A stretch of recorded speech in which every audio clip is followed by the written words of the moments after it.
Sparks that I don't remember. Hold and let it shine. Fix and start to fade away.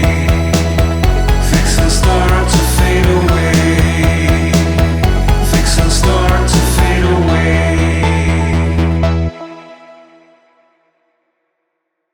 Hello Kabala International friends, we are once again with our friend Mario. Shalom, Nacho, Mario, very glad to be here again with you. We are going to continue working on the topic of evil.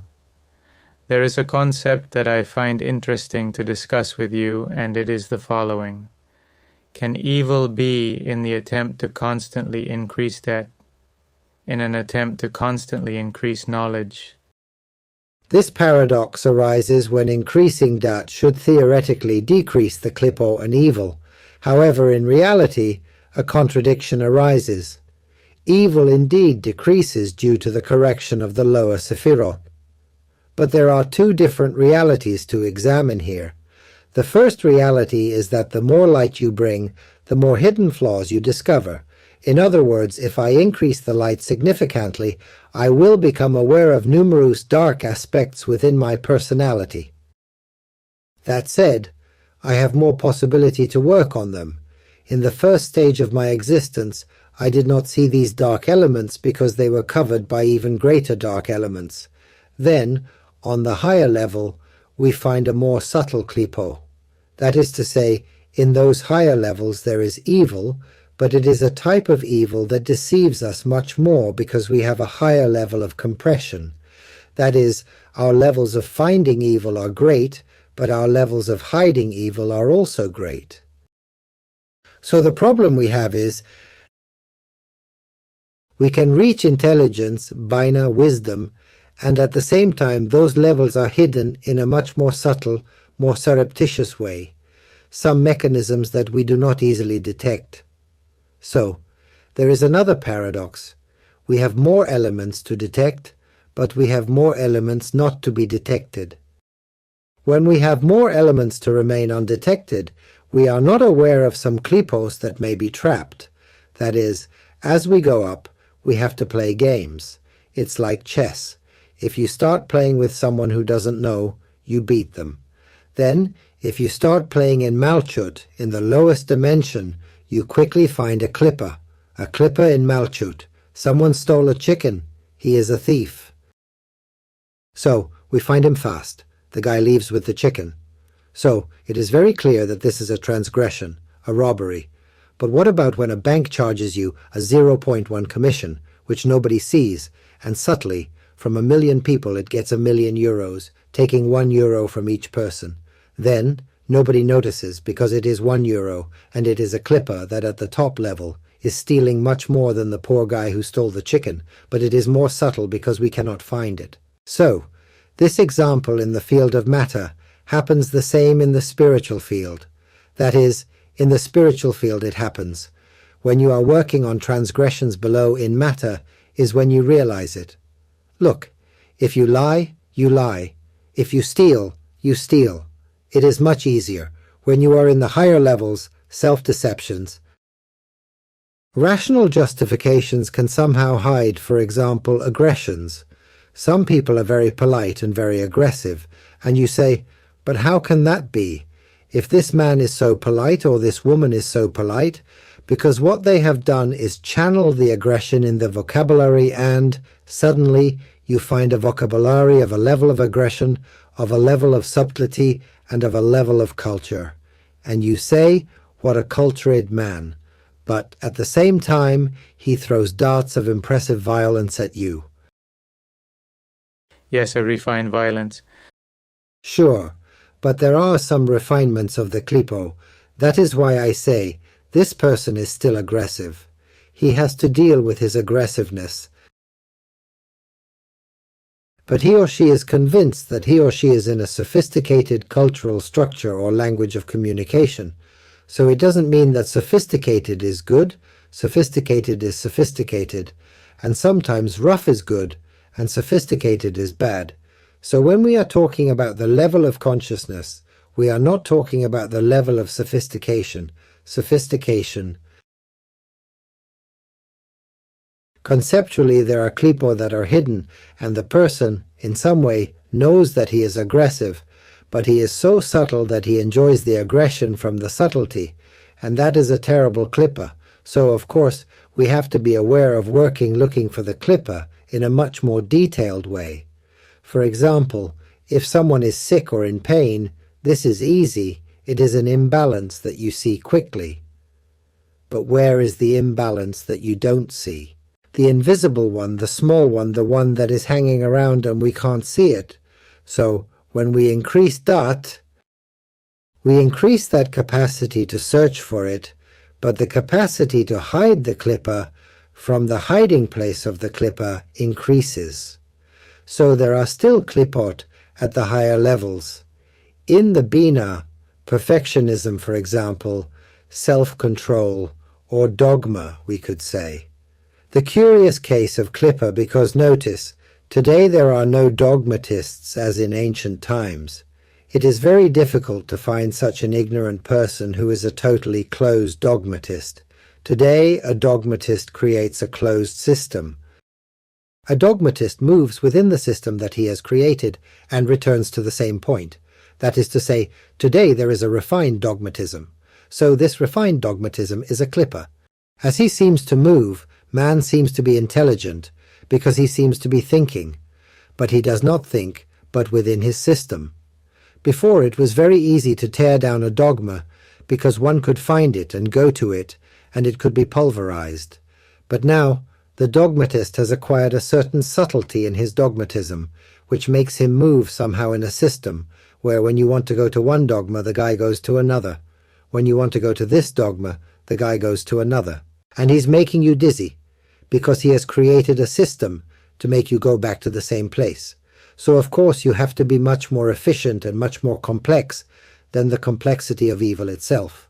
That is, evil also becomes very complex. Of course, with the increase of consciousness also evil becomes more complex.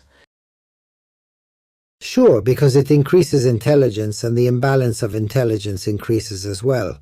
Exactly. Well, perhaps we should reflect on whether that is true consciousness or whether it is simply an increase specifically in intelligence levels. There is another element that also interests me regarding the evil dwelling in the increase of knowledge, an increase of that.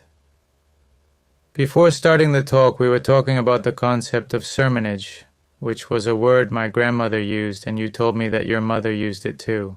Linking this intellectual collapse to the concept of tohu, the breaking of vessels. What happens is that we arrive there in different ways. There we enter a slightly more complex situation, because, for example, the binah can lead us to a great acceleration. So, the question is, why does the binah carry an acceleration? Well, because the existential emptiness may have appeared, and the speed of the binah is proportional to the insistence on emptiness. That is to say, the busier the person is, the less emptiness he feels, but the emptiness is already present. That emptiness may be accelerating the binah and may be causing life to enter into an acceleration out of the ordinary. Not a normal speed, but a type of acceleration that may be a runaway acceleration. Let's see, we are talking about conscience. We are facing a problem here. I would like to go to the problem because I think that people have to understand that when we talk about consciousness, we are talking about two things. When we talk about consciousness, we can talk about ending the klippa or detecting the klippa. When I am talking about consciousness, I am not talking about consciousness to end the klippa, because before ending the klippa, I have to detect it. So when I detect the klippa, I have already increased my level of awareness. And the analysis we are making now is, when you detected the klippa, you have no conscience. So be careful, because we can be seeing the consciousness of cause and consequence. That is, you can understand, or anyone can understand, that consciousness is when the klippa is finished. When, in reality, consciousness is not when the klippa ended. Consciousness is when the klippa was detected. Because when the clipper is detected, it is the beginning to correct it. So we must be careful in saying that in the higher levels there are no imbalances because the consciousness has increased. No. Consciousness increased and there were imbalances because I detected the imbalances of the higher levels. So for people to be clear about the consciousness, awareness is when I detect the imbalance. An imbalance is there, and then, in the second stage, I work to annul it. But consciousness is not the result of this work, it is the whole process of this work. I didn't have consciousness when the evil was annulled, and I increased the level of consciousness. No. I increased my level of consciousness when I was able to recognize an evil that had not been discovered. And then, the level of consciousness increases. The increase in the level of consciousness does not contradict finding more klipo. Every time I increase the level of consciousness, I will find more klipo, because they are the ones I have to correct. So, the consciousness is before the transgression, before the imbalance. Because I see the imbalance, I make the imbalance conscious. After making it conscious, I work to finish it. And after working to finish it, that work is finished. But if I raise the level of consciousness again, I find myself with another klipot. For that reason, be careful. The increase in the level of consciousness is not the result of correcting the klipo. The increase in the level of consciousness brings the discovery and revelation of klipo that were hidden in order for me to begin the process of rectification. I want to make this clear because people will get dizzy believing that consciousness is the final result of having finished with the klipo. He has a lot of consciousness, so he can no longer be unbalanced. No. As I have a lot of consciousness, I have a lot of consciousness of all my imbalances. Well, but that concept omits the process. For that reason, the concept does not have to omit the process. The concept of consciousness has to be understood as the process of detecting the imbalance, but people understand it the other way around because people say that since the level of consciousness increased, they can no longer have that imbalance, because the increase in the level of consciousness is the result of the process. Well, that's why there are so many spiritual proposals that with a question of magic or activation or whatever, you make a spontaneous change. Yes, well, in any case, that can lead us to psychomagic, in the sense that you believe the magic act because the magic is that you believe it. Beyond this, I would like people to understand that many people feel that they have many imbalances, and to the people who have many imbalances, congratulate them from the point of view of the Kabbalah, because their level of consciousness has increased a lot. The problem is that someone comes to you and says, I don't have any imbalance. Then, of course, this is rare. That person does not have much consciousness. Consciousness is to detect the imbalances that I am going to correct, to be in the process of correcting them, in some cases to finish correcting them, and if the level of consciousness increases, to find other imbalances again. This means that the consciousness, as it increases, is working more and more on me. Let us imagine the ideal situation. That someone comes and says to himself in his inner self, I have rectified my soul. Suppose somebody who says, look, you know what? I have rectified my soul. What does the Baal Shem Tov say? What does the tradition of Chassidism say?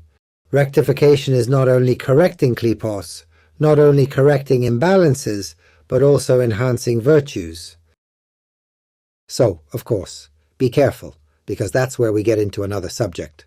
There is a moment where you don't increase the consciousness to correct the imbalances. There is a very high level where you keep increasing the consciousness, where now you already increase your potential. You were already increasing the potential when you corrected the imbalances, but the imbalances were taking energy out of you. Here, you have all the energy available to be able to increase the potential. That is to say, they are like two phases. If you feel that you have a lot of accumulated energy because you are no longer finding so many imbalances within your soul, now comes the second phase. What am I going to do with all this that God gave me? Oh well, I have to do something. Because otherwise, the Satan of laziness appears. I am going to go to sleep because I have already corrected everything, and there again, I am unbalanced. Then, the second part is the tikkun, my rectification.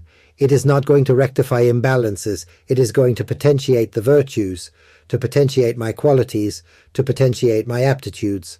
So the soul has to continue growing even if it does not find imbalances.